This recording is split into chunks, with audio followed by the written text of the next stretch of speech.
నడుము నొప్పి బీపీని పెంచుద్దా? అంటే మీకు నడుము నొప్పి ఉంది. దీనివల్ల బ్లడ్ ప్రెషర్ పెరుగుతదా? సో కొంతమందికి ఈ క్వెషన్ కొంతమంది ఫ్రీక్వెంట్‌గా ఈ మధ్య కాలంలో నన్ను అడిగారు. సో నాకు నడుము నొప్పి వచ్చిన కాడ నుంచి బ్లడ్ ప్రెషర్ పెరిగినట్టుందండి. బీపీ బయటకొచ్చింది. అంటే మా ఓపీ సెషన్‌లో రాగానే పేషెంట్‌కి మేము బీపీ చూడడం అలవాటనమాట. మళ్ళీ నాకు ఇంతకుముందు బీపీ ఏం లేదండి. కానీ ఇప్పుడు బీపీ ఏమో ఎక్కువ చూపిస్తుంది అంటున్నారు. సో దీని గురించి నేను మాట్లాడాలి. సో ఇక్కడ 2 పాయింట్లు ఉన్నాయండి. బీపీ పెరగడం వల్ల నడుము నొప్పి రాదు. ఓకే. నడుము నొప్పి ఉండడం వల్ల బీపీ రావచ్చు. ఎందువల్ల రావచ్చు అంటే జనరల్‌గా మన బీపీ అనేది బ్లడ్ ప్రెషర్ అనేది ఎలా మానిటర్ అవుతది అంటే మన బాడీలో స్ట్రెస్ హార్మోన్స్ అనేవి రిలీజ్ అయినప్పుడు అంటే ఈ పెయిన్ వల్ల నడుము నొప్పి వల్ల స్ట్రెస్ హార్మోన్స్ అనేవి రిలీజ్ అవుతాయి. అది అడ్రినలిన్ అవ్వచ్చు, లేదంటే కార్టిసాల్ అవ్వచ్చు, ఇంకా ఏదైనా కానీ రిలీజ్ అయ్యి మన హార్ట్ రేట్ మీద చూపిస్తుంది అనమాట. హార్ట్ రేట్ అనేది ఫ్లక్చుయేషన్స్ వచ్చినప్పుడు బ్లడ్ ప్రెషర్ అనేది ఆటోమేటిక్ గా పెరిగే అవకాశం ఉంటుంది. సో ఇది అక్యూట్ స్టేజెస్ అంటే కంటిన్యూగా ఉండకపోవచ్చు. కొంతసేపు ఆ పెయిన్ ఉన్నంత వరకు ఆ బ్లడ్ ప్రెషర్ అనేది హై చూపించవచ్చు. కానీ ఇది రిస్క్ అంటే కొంతవరకు రిస్క్ ఉంటుందండి. సో ఇది ఖచ్చితంగా ఇంతమంది ఆల్రెడీ బీపీ పేషెంట్ ఎవరైనా ఉన్నారు, హై బీపీ ఇంతకుముందు ఉంది, అలాంటి వాళ్ళు కంటిన్యూగా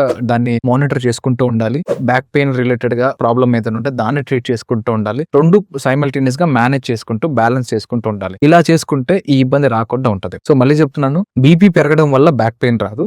బ్యాక్ పెయిన్ ఉండడం వల్ల బీపీ వచ్చే ఛాన్స్ ఉంటది. Thank you.